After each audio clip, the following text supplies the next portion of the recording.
I have had the immense fortune to run into Ramon at one of the shows in town, Live in the Depths. And we started to talk, we started to jam. Ramon is also, he's also spearheading a label, and he is in touch with a lot of people, and he's been in the music scene for quite some time. And so he is also a great person to talk to when it comes to the darker, less discussed side of music making, which is not everything is shiny and glittery and glossy. There's a lot of darkness and abysses to face, right, Ramon? Yeah, so many abysses to face in this thing. We did a little pre-conversation what we're going to talk about, but just starting off right there is good. It's like, especially for me, I feel like there's been hurdles inside of myself that I've had to jump over to continue doing this long, and hurdles I've had to, collectively jump through as groups, even as we make weird music. Yeah. About dating ourselves, like back in the 90s, you make a bunch of modulated synthesizer sounds in a party in America. Yeah. Get out of here. Yeah, and now it's commonplace now, and I mean we see it in the Portland scene. Sometimes I feel like there are more artists than there are people in the audience at certain shows, right? So there's or the audience is the producers. Yeah, we're surrounded. We're in an echo chamber very often, right? Yep. Of like-minded people. But then again, there is this thing, this sense of validation that we oftentimes seek, where we're hope for the world to accept what we're doing and maybe even gratify what we're doing and come back to us with, feedback that, tells us you're on the right path and keep doing what you're doing. And that sometimes, I don't know how it is with you, but for me, I don't expose myself that much, not as much as you. I don't play live as often as you do. Sometimes, there are days where I'm kind of does anyone even care? And do I care enough to outweigh the fact that potentially, what I'm doing is really not, in any which way commercially viable, which it is not. We know that, right? We know that. And you go to these shows, and there are a lot of shows where music has become kind of like the background tapestry. It's not so much about the music. You're there and you're grateful to play, but you also realize there was a time in the 90s, as you said, where people who made that kind of music, they were center of attention. It was a big deal, in those kind of scenes. And today, the feedback we get or we don't get can really mess with your head. Oh yeah. Like I said, you don't get a single good set, man, or anything at all. That could definitely be a little bit devastating. Yeah. But then also, how do you deal with the fact that there is so much out there now? There's so much electronic music that we're let's be honest, a Bandcamp Friday, if I didn't turn off notifications, there are hundreds of new releases just in my sphere that come out on every given Bandcamp Friday. It's intimidating to your own voice because you're you're also getting drowned out, right? And there are only so many people who can listen to any music, to any given music, yours included. And so you're kind of am I in this just to make music for myself because it makes me happy and it's what I have to give? But then what about, that side of us that wants feedback, that wants to be loved and heard and respected? And, how do we deal with that? How do we not get so attached that when we don't get that kind of feedback, we don't just, toss in the towel. We don't just give up. Right. I've had a progressing and varied relationship with that over the 20 years, I guess now, or more than 20 years I've been making music. I remember specifically back in the beginning after I pressed my first 12 or 13 songs to a CDR and made a cover and started passing it out to people. One person who was kind of a prick in our Okay. but Helps to know. just said it needs more bass. Oh, nice. I didn't know what that meant really. I don't know it even now. I don't even know what it means right now, to be No, I was honest. like, what do you mean no bass? And I focused on that because that was feedback that I was getting. Uh-huh. When juxtaposed for that, I was getting feedback from my friends, like my close friends that I knew before I started making music, and we did other things together, either working or hanging out or whatever. And they would always say that they like it, but they were always indifferent because they weren't. I mean, this was like the late 90s, early 2000s. They weren't into it. I mean, they weren't crazy about Aphex Twin or Autechra or anybody like that. They were like listening to, normal American music for that time period. Uh-huh. So, but me coming up with this stuff that's like from a weird place already, and also made more weird by the fact that I didn't know what a scale or a mode or a key was. When I started making music, or what a rhythmic structure was. I was just kind of guessing and like figuring things out. So yeah, it's like, okay, here's this weird stuff that I made. Do you like it? You're like, okay, Ramon, that's cool. You did something. That was kind of like a shot in the dark, right? Especially if you send it to your friends and you're not sure if they're even into that kind of music. I mean, it's a terrifying thing to do because, I mean, I heard all kinds of like devastating feedback from total indifference up to like, what is this shit? Like, does this even qualify as music? Because we have different standards, right? If you have just traditional rock standards or pop standards and you hit them with strange polyrhythms and like scales are all over the place and modulated sounds, of course it will not hit the right place. But the thing is that if you're not strong in your convictions, that can take all the wind out of your sail. It can. It definitely can. But like the advice I would give, something I did, it's like I wasn't happy with this when I was doing it and going through with it, but looking back on it, I can see it as a positive thing. But I always used that. Even like the guy that said that, I needed more bass. I'm like, okay, what's bass? What is bass? What is more bass? Let me study this and figure out what that is. I mean, on one hand, it's like, okay, you're giving in to random negative criticism. But on the other hand, it's like, that is the criticism that I received. So I'm going to use that to just like explore whatever I can with it myself as an artist. It's kind of hard to dissociate from like objective and subjective truth. Yeah, no. Like if someone says like there's not enough bass, I would now, knowing what I know now, I'd be like, well, on what kind of system are you listening, my friend? Right? Yeah. And against what kind of other music are you listening, and where and when, and those kind of things. But I don't know about you, but like the times in my past when I was personally mentally in a dark place, even something like that could floor me, Oh, for sure. Like, I definitely, especially back then, I would have moments where like I would play at one of my early shows, and again, this was like the early 2000s at this point. I mean, I was really just loading finished songs into Ableton and messing with them a little bit. A cracked copy of Ableton from, 2022. It would crash or something weird would happen on stage. Well deserved. Yeah, for sure. I mean, don't crack software, kids. Oh, yeah, don't do it. Don't do it at all. Never. I mean, it's easier not to do that now. There's so many free options. Yeah. But anyway, indeed. And I would be floored from that.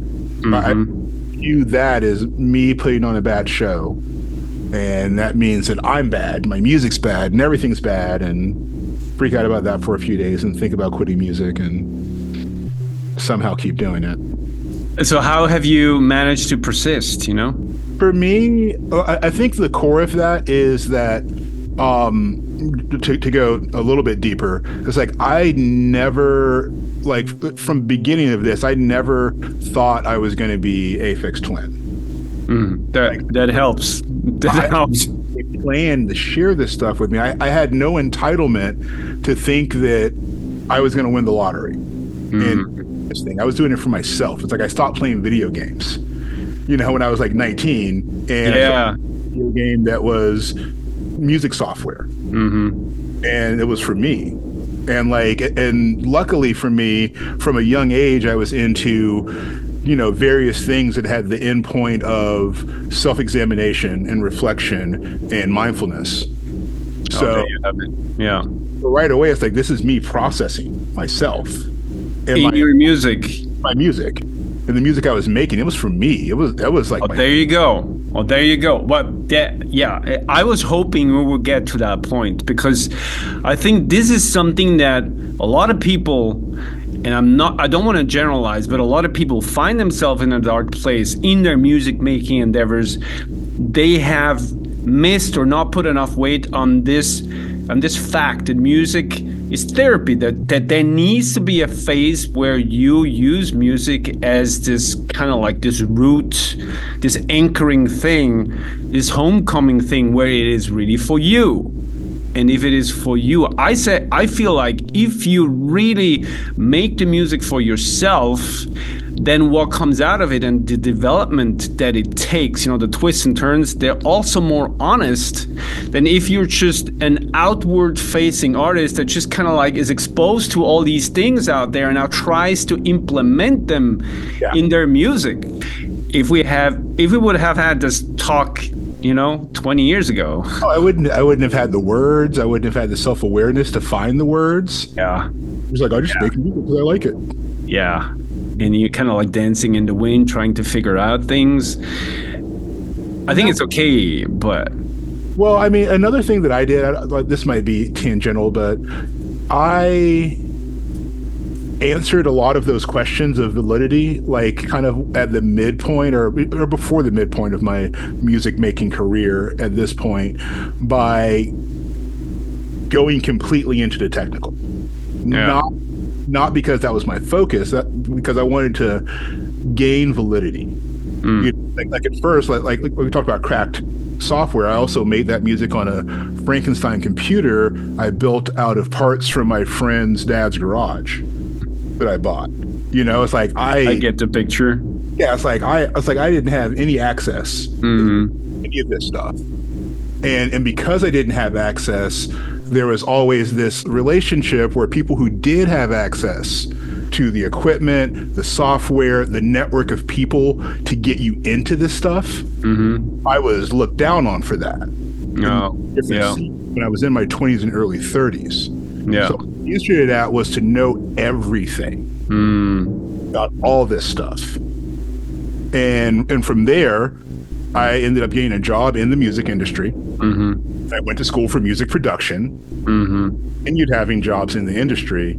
So that was like my own hero's journey to deal with my imposter syndrome. It's like, if you don't want to be an imposter, go all the way in. Yeah. Like learn, especially if you can because a lot of people just like go directly into the technical aspect and get buried in that. About what's right as far as like what kind of synthesizers you're using or whatever. But I tried to keep the original thing where like I'm just having fun messing around with this software and this equipment. But now I'm having fun reading a manual and then seeing what the capabilities of this piece of machinery is. It feels like playing with Legos. But it's more serious at this point. So you found access, which then ultimately also gave you the confidence to stand by your voice, to stand for something, because I think like confidence is really that which sets artists who are just following their path apart from artists who just follow the path. Yeah, right? I mean, I could talk about this subject for hours. I normally don't talk about it in public because it's controversial, but it comes down to identity, in the search for identity and the search for self inside of a culture where a lot of the cultural markers for identity and self have kind of been stripped away. From different groups of people in different ways, and we all just end up in the same place where we don't really have a strong cultural identity as a people, especially like in the types of niches that we've been in. And it leads to people building their identity around whatever comes along. Like I remember like a lot of the people that I made music with in like around 2006 and 7, as soon as dubstep came on this side of the pond, and became the big thing, everybody just dropped everything they were doing. Yeah. None of that music matters anymore. I'm just going to try to copy this sound. Yeah. And then like it happened again and again and again. I mean, we see similar tendencies in all areas of life, and especially in business, where people are always looking, or they tend to look for, the 10 steps towards, 12 steps towards, like the method, the silver bullet. In the end, it's about the silver bullet. That's where like all those conversations about AI and increased productivity become a little problematic, because people hope for, that silver bullet that will take them to that winning level, where they can face the super boss and reach like the nirvana of whatever they're doing. Whereas I think, and you mentioned that word, you mentioned that expression, which is to me amazing, because I wanted to bring it into this conversation somehow, the hero's journey. Yeah. And the hero's journey, to me, that's the artist's journey. And it's not the journey of becoming a hero, but it's a journey of realizing that you are the hero. Exactly. Right? So you go for all those shiny things through the trials and tribulations of your 20s and maybe even 30s. But then maybe in your 40s, you wake up to the realization that, hold on one second, I got it all in me.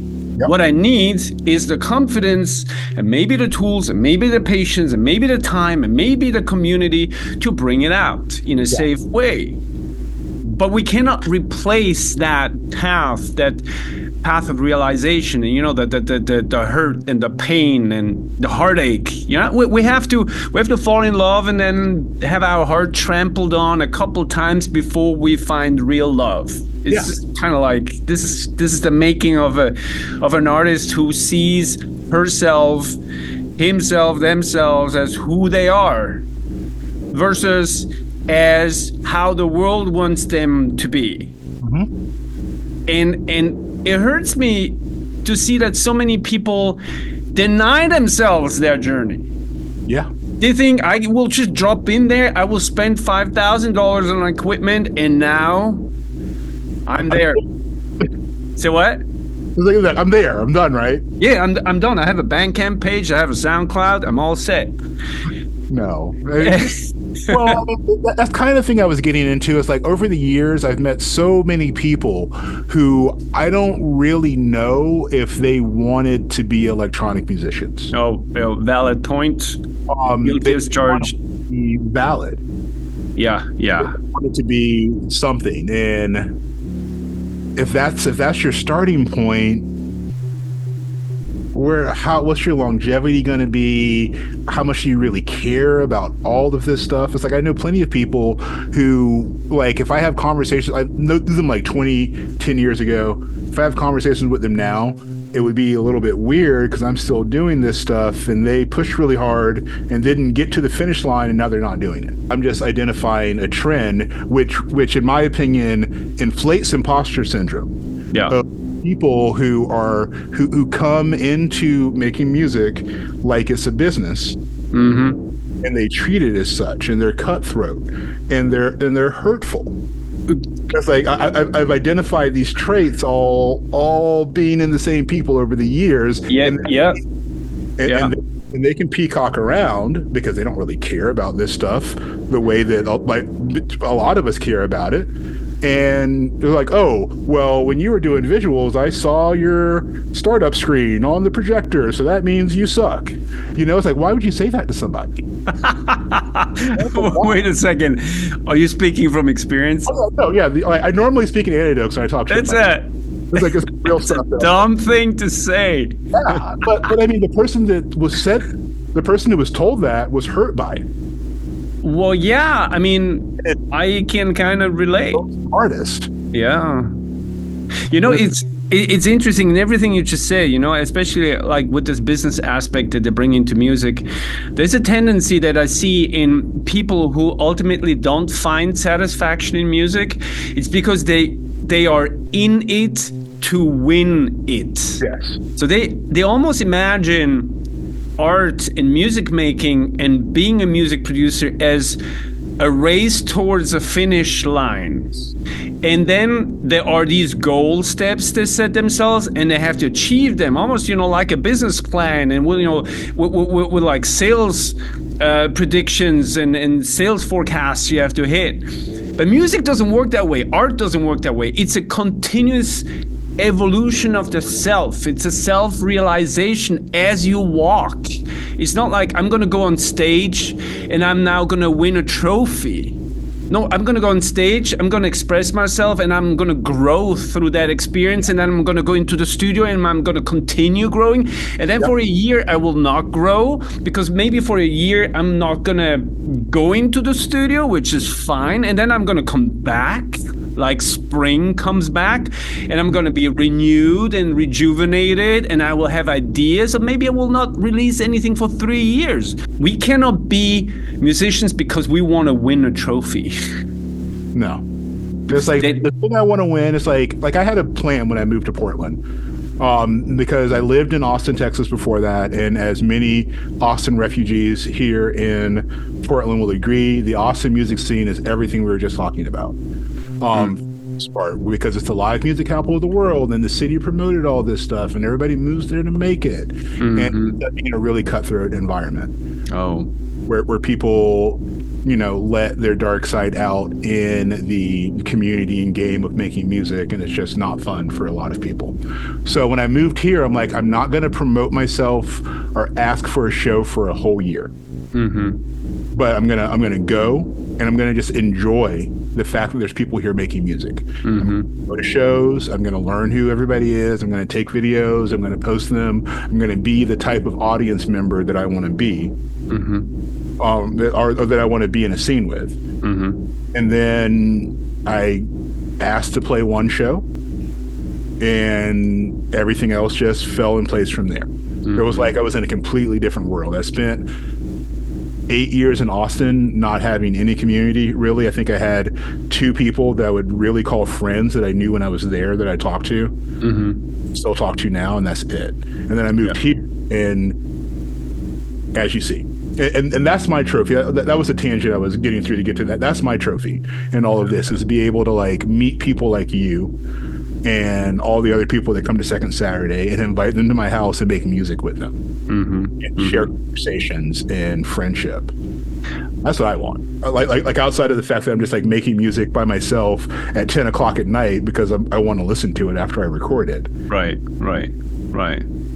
I mean, that is a beautiful evolution of the self, but you had to face that hardship. You had to be exposed to that desert to realize, wait a second, what is it that I want? And oftentimes, people always tell me, people actually always tell me, well, you just got to go for your dream. You got to pursue your dream. Yeah, but what if that dream that you have is actually not your dream? It's just the dream that everybody dreams because you're so exposed to it. It's when you then get exposed to that desert, right, that Austin was to you, or maybe hardship in not finding companionship in a music scene, where you get the chance to revisit what it is that you actually want. Like, why am I in this? I have people who like sometimes they wish me ill, and they share their feedback in rather harsh ways, and just try to tell me that I'm no good and what I do nobody cares about.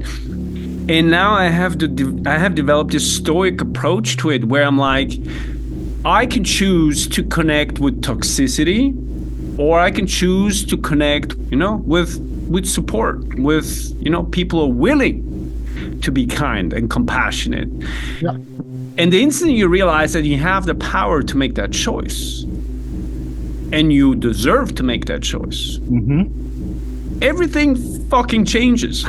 Yeah. You gotta be yourself. You gotta be yourself. You gotta be yourself. Be true to yourself. It's like answering to the negative voices in your own head or the negative voices from outside just takes you further away from that self.